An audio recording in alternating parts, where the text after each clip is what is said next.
Hello parents, मैं doctor Kunal Kumar Jaiswal आपका आपके ही अपने चैनल प्रभा चाइल्ड केयर में स्वागत करता हूँ।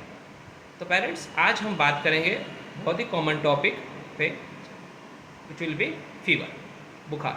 तो आज हम बात करेंगे कि फीवर क्या होता है, फीवर क्यों होता है, कितने टेम्परेचर पे उसे फीवर कहा जाता है, बुखार होने पे हमें किस बात का ध्यान रखना है, बुखार के साथ किन लक्षणों के होने पे हमें डॉक्टर से सिर्फ मिलना चाहिए, अन्यथा कितने दिनों के बाद भी अगर बुखार बना रहे तब हमें डॉक्टर से मिलना चाहिए, और बुखार होने पे हमें घर पे किस तरह बच्चे का उपचार करना चाहिए। इन सब टॉपिक पे आज हम आपसे चर्चा करेंगे। आशा करता हूँ कि ये वीडियो आपके लिए लाभदायक होगा। तो पेरेंट्स, सबसे पहले बात करते हैं बुखार क्या होता है।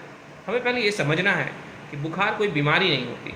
आपको समझना है बुखार एक बीमारी का लक्षण होता है। आपको समझना है जैसे कि हमारे बच्चे को कभी भी चोट लग जाए तो हमें वो कैसे, अगर हमने उसे देखा नहीं है तो अगर बच्चे में आप देखते हैं कहीं सूजन है, कहीं लाल है, लाली रेडनेस है, तो आपको लगता है कि आपके बच्चे को चोट हुआ है। तो चोट लगने का एक लक्षण है कि वहाँ सूजन होना या लालपन होना। उसी तरह आपको समझना है आपके बॉडी में किसी भी प्रकार का डैमेज होना, आपके बॉडी के जो भी टिश्यूज़ है, सेल्स हैं, उस किसी भी प्रकार का इंजरी, किसी भी कारण से अगर इंजरी होता है तो उसका लक्षण जो होता है हमें पता चलता है वो बुखार से होता है। अब ये इंजरी करने का कारण बहुत सा हो सकता है, जैसे हम लोग बोलते हैं इन्फेक्शन हुआ है इसलिए बुखार आ रहा है। तो इन्फेक्शन जिन कीटाणुओं से हुआ वो करते क्या है, वो आपके बॉडी का प्रवेश करके आपके जो भी सेल्स है या टिश्यूज़ है उनको डैमेज करते हैं। जब सेल्स या टिश्यू में इंजुरी होती है तभी उसका लक्षण आता है बुखार, और तब आपको पता चलता है कि आपके बच्चे को बुखार है। जैसे अगर बच्चा कहीं से गिर जाए, चोट लग जाए तो बुखार आ सकता है। अगर बच्चे को आप वैक्सीनेशन करवा रहे हैं, वैक्सीनेशन करवाने समय भी इंजुरी हो रहे हैं तो भी बुखार आ सकता है। बच्चे में किसी भी प्रकार का अगर कीटाणु का प्रवेश होता है, कीटाणु करने में जो नॉर्मली हम लोग बोलते हैं वायरल फीवर है ना, तो वायरल हो, बैक्टीरियल हो, पैरासाइट्स हो, कुछ भी हो, किसी भी प्रकार का कीटाणु का प्रवेश होने के कारण भी बुखार आता है। तो हमें ये समझना है अगर आपके बच्चे को बुखार है तो हमें भयभीत नहीं होना है, हमें घबराना नहीं है। रादर आपको समझना है कि बुखार एक लक्षण है, वो एक बीमारी नहीं है। तो हमें लक्षण के साथ साथ हमें बीमारी का पता करके उसका इलाज करना है।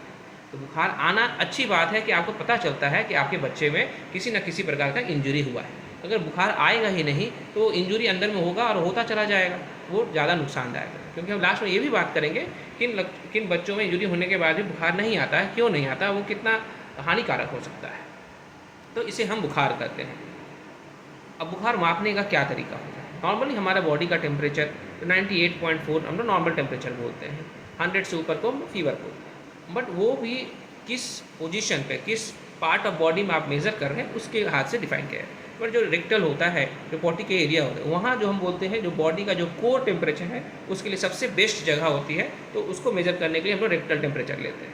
But day to day life में, डेली प्रैक्टिस में उस पोजीशन पे लेना थोड़ा बच्चे के लिए भी डिस्कम्फर्ट होता है और हम लोग रेगुलर प्रैक्टिस नहीं करते हैं। तो उस टेम्परेचर में अगर हम 100 से ऊपर जाते हैं तो बुखार बोलते हैं। बट नॉर्मली अगर हमारे को बुखार मापना है तो हम लोग या तो एक्जिला का यूज़ करते हैं या तो हम ओरल का यूज़ करते हैं, राइट। तो अब हमें समझना है कि अगर हम एक्जिला में टेम्परेचर मेज़र कर रहे हैं तो कितने पे होने पे हम उसे बुखार कहेंगे, माउथ में मेज़र कर रहे हैं तो कितने से ऊपर होने पे उसका बुखार बोलेंगे। तो एक्जिला में जब हमें टेम्परेचर मेज़र करना है, अगर हमारा थर्मामीटर है, थर्मामीटर हमारे पास 3 प्रकार की होती है। एक डिजिटल होता है जिसमें बहुत ही कम टाइम लगता है, 30 सेकंड से 1 मिनट काफ़ी है। दूसरा जो मरकरी थर्मामीटर जो हम लोग ट्रेडिशनल में यूज़ करते हैं, जिसमें यूजुअली हमें 2 मिनट तक रखना पड़ता है। और थर्ड होता है इंफ्रारेड, जो अभी कोविड एरा में ज़्यादा फेमस हो गया है। मोस्ट कॉमनली जो हम लोग यूज़ करते हैं वो डिजिटल यूज़ करते हैं, और नहीं तो मरकरी थर्मामीटर यूज़ करते हैं। इंफ्रारेड थोड़ा एक्सपेंसिव भी होता है, वो डेली टू डेली हम लोग क्लिनिक में यूज़ नहीं करते हैं। तो हमारे को जब टेम्परेचर लेना है तो एक्जिला में अगर हमें टेम्परेचर लेना है तो कैसे लेना है वो भी इंपॉर्टेंट है। हमें जब भी थर्मामीटर रखना है तो थर्मामीटर को हमें ऐसे नहीं रखना है, रैदर हमें थर्मामीटर एक्जिला में डाल के वर्टिकली ऐसे रखना है, ये इंपॉर्टेंट है। और अगर हम एक्जिला में टेम्परेचर ले रहे हैं, यूजुअली जो कि हम लेस देन 4 से 5 साल के बच्चों में हम लोग एक्जिला प्रीफर करते हैं। 5 साल के ऊपर आप माउथ में भी दे सकते हैं, माउथ में भी हमें बिलो टंग हमें रखना पड़ता है। तो अगर डिजिटल यूज़ कर रहे हैं तो 30 सेकंड वो बीप करती है, 30 सेकंड से 1 मिनट में बीप करता है, फिर टेम्परेचर आप ले लिया। अगर आपने मरकरी यूज़ किया है तो 2 मिनट तक आपको रखना है, फिर आपको टेम्परेचर ले लिया। तो अगर एक्जिला में आप मेज़र कर रहे हैं और एक्जिला में अगर टेम्परेचर आपका 99 से ऊपर है तो हम उसे कहेंगे कि बुखार है। क्योंकि ये टेम्परेचर हमारे रेक्टल टेम्परेचर से नॉर्मली 1 डिग्री कम होती है, इसलिए हमारा कट ऑफ भी बुखार के लिए कम होता है। तो 99 से अगर ऊपर आ रहा है तो हमें समझना है कि हमारे बच्चे को बुखार है। सिमिलरली जब 4 से 5 साल से ऊपर के बच्चे होते हैं, उनमें आप ओरल यूज़ कर सकते हैं। अगर आप बिलो द टंग हम रखते हैं और फिर टेम्परेचर देखते हैं, दोनों में ही सेम है। डिजिटल यूज़ करेंगे तो पुनः 30 सेकंड से 1 मिनट, और अगर आप थर्मामीटर यूज़ करेंगे मरकरी वाली तो 2 मिनट। फिर उसमें भी अगर उसमें 99.5 से ऊपर है तब हम उसे बुखार कहेंगे। तो मैंने अभी तक आपको बताया कि बुखार क्यों होता है, कितने के टेम्परेचर ऊपर होने पे उसे बुखार कहा जाता है।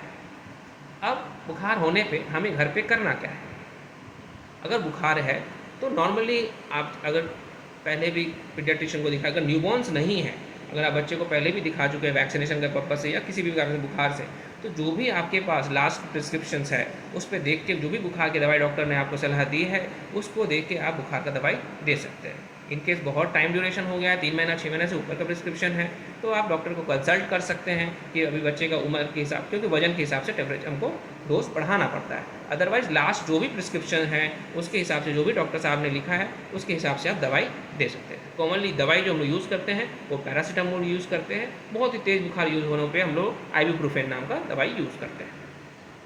दवाई के अलावा और घर पे क्या करना है? इन केस रात देर रात बहुत ही तेज़ बुखार आ गया, अचानक 102 103 बुखार आ गया, आप कुछ रिमोट एरिया में हैं या डॉक्टर रीचेबल नहीं है, तो अगर लास्ट प्रिस्क्रिप्शन से आने तो आपने अपने दवाई दे दिया, बट दवाई को भी असर होने में कुछ टाइम लगती है, 20 मिनट से 40 मिनट तक का टाइम लगता है। तो अगर इस दौरान हमें क्या करना है? अगर तेज़ बुखार होता है तो हमें बच्चे को सबसे पहले किसी ठंडी जगह पे लेके जाना है। ठंडी जगह पे लेकर कपड़ा जो भी है उसको ढीला करना है या कम करना है, कमरा जितना कम कर सके। फिर जिस नॉर्मली जो नॉर्मल टेम्परेचर में, तो नॉर्मल रनिंग वाटर होता है टैप वाटर में, आप किसी टॉवल को या छोटे से कपड़े को उसको भिगो के उसके शरीर को आपको पोंछना है। जैसे नहलाने के बाद कैसे शरीर को पोंछते हैं, पूरे ऊपर से नीचे हर बॉडी पार्ट को आप पोंछते हैं, तो वैसे आपको शरीर को पोंछना है, फिर स्क्वीज़ करना है, फिर डिप करना है, फिर पोंछना है। ऐसे आपको मतलब लिबरली आप अगर 10 से 15 मिनट तक सर के शरीर के बॉडी पार्ट्स को अगर पोंछेंगे, जितना भी तेज़ बुखार हो, 102 103 हो, उसमें आपको 10 से 15 मिनट में रिलीफ दिख जाएगा। तो ये इंपॉर्टेंट होना चाहिए कि अगर तेज़ बुखार हो तो हमें घबराना नहीं है, हमें क्या करना है? अगर दवाई उपलब्ध है तो दवाई देंगे, नहीं तो अगर जो हमने बताया आपको, इसको मेथड को बोलते हैं स्पंजिंग, तो आप स्पंजिंग कर सकते हैं। स्पंजिंग करने का तरीका आपको बता दिया। मोस्ट कॉमन गलती पेरेंट्स क्या करते हैं, कपड़े को भिंगा के रुमाल या किसी को भी सर के ऊपर रख दिया या कांख पर रख के आप छोड़ दिए, वो नहीं होना चाहिए। आपको कंटिन्यूसली रब करना है, स्क्वीज़ करना है, डिप करना है, फिर से रब करना है, ये चीज़ करना है। और हर बॉडी पार्ट में, स्पेशली आपके आर्म पिट्स में, आपके ग्रॉइन्स एरिया में, जो जांघ के बीच का एरिया होता है, जो भी फोल्ड से जहाँ पे, उनमें ज़्यादा स्ट्रेस देना है। बाकी आपका पेट, पीठ, बॉडी, हाथ, पैर, सबको आपको कंटिन्यूसली पोंछना है। 10 से 15 मिनट तक आप पूछिए, नॉर्मल पानी से, आइस कोल्ड वाटर से नहीं। टेम्परेचर नेचुरली है कि कम हो जाएगा, क्योंकि 5 साल 6 साल से कम बच्चों में तेज़ बुखार के साथ झटके आने भी बहुत कॉमन रहते हैं।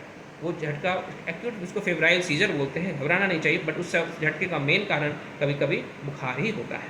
तो अगर तेज़ बुखार हो तो हमें ये करना है, हमें जो भी लास्ट प्रिस्क्रिप्शन दवाइयाँ हैं दवाई दे सकते हैं, और नहीं तो शरीर को आपको पोंछना है, स्पंजिंग करना है, और सही तरीके से करना है, कम से कम 10 से 15 मिनट। अब किन लक्षणों, अब मैं ये भी बात करूँगा किन लक्षणों में हमें डॉक्टर के पास सिर्फ जाना है। बहुत ही तेज़ बुखार हो, स्टार्ट ही 102 103 से हो रहा है, तो जो प्राथमिक उपचार आपको बताया वो करके आप डॉक्टर से मिल सकते हैं। अगर बुखार 3 से 4 दिन के बाद भी सिर्फ बुखार है और कोई लक्षण नहीं है, तो 3 से 4 दिन तक आपको बुखार का जो भी दवाई है वो दे के आप वेट एंड वॉच कर सकते हैं कि लक्षण, और अगर उसके बाद भी बुखार बना हुआ है तो आपको डॉक्टर के पास में आकर मिलना चाहिए। या बुखार के साथ ज़्यादा कोई दिक्कत है, लाइक दस्त हो रहा है, बुखार के साथ क्या होता है, सांस में दिक्कत है, बच्चे तेज़ सांस ले रहे हैं, या शरीर में कहीं दाने आपको दिख रहे हैं, या कहीं चोट लगने के कारण हो रहा है, तो इन परिस्थितियों में आपको डॉक्टर के साथ पहले दिन के ही बुखार के साथ मिलना चाहिए। या आपको तेज़ बुखार के साथ बच्चे में बिहेवियर में चेंज लग रहा है, बच्चे में कुछ एबनॉर्मल मूवमेंट लग रही है, बच्चे का कान बह रहा है ना, बच्चे में दस्त हो रहा है, खांसी हो रही है, सांस में दिक्कत है, शरीर में कोई दाना है, ऐसी परिस्थितियों में हमें बच्चे के बुखार की स्थिति में हमें तुरंत से तुरंत पहले दिन में ही डॉक्टर से मिलना चाहिए। लेकिन अगर सिर्फ बुखार आ रहा है, हल्का बुखार है, 100-101 तक का बुखार है, जब बुखार उतर जाता है, जब दवाई आपने दिया या शरीर पूछा उसके, जब बुखार उतर जाता है, उस समय बच्चा एकदम एक्टिव होता है, प्लेफुल होता है, नॉर्मल जैसे बिहेव करते हैं, और कोई साथ में और कोई लक्षण नहीं है जो लक्षणों का मैंने अभी आपसे जिक्र किया, तो आप 1-2 दिन तक 48 to 72 आवर्स तक घर पे ही उसका उपचार कर सकते हैं। मोस्ट लाइकली वो वायरल होता है, अगर उसको रिलीफ होना है तो हो जाएगा। अगर 3 दिन में भी अगर रिलीफ नहीं हुआ या तब आप डॉक्टर से ज़रूर मिलें। इसमें इम्पॉर्टेंट बात यह है कि जब हल्का बुखार हो, बुखार का दवाई खुद से लीजिए। दवाई देने के बाद जो भी डॉक्टर के मतलब प्रिस्क्रिप्शन है उनके हिसाब से ही देना है आपको। अगर बुखार उतरने के बाद बच्चा अगर एक्टिव है, प्लेफुल लगता है, कोई दिक्कत नहीं लगती है, बल्कि नॉर्मल जैसा बिहेव करता है, तो आप 1 से 2-3 दिन तक वेट एंड वॉच कर सकते हैं। 2-3 दिन के बाद बुखार में आराम नहीं हुआ तो आप डॉक्टर से अवश्य मिलें। तो ये हमने बात किया कि अगर बुखार होने पे हमें क्या करना है, किन लक्षणों पे डॉक्टर के साथ तुरंत पहले दिन में मिलना है। अन्यथा अगर नॉर्मल हल्का बुखार है, बच्चा एक्टिव है, प्लेफुल है, जब बुखार नहीं होता है तो आप 3 दिन के बाद डॉक्टर से अवश्य मिलें। तो ये जानकारियाँ थी जो कि बुखार के साथ मैंने आपके साथ शेयर किया। आशा करता हूँ आपको यह वीडियो पसंद आया होगा और ये जानकारी आपके लिए लाभदायक होगी। धन्यवाद।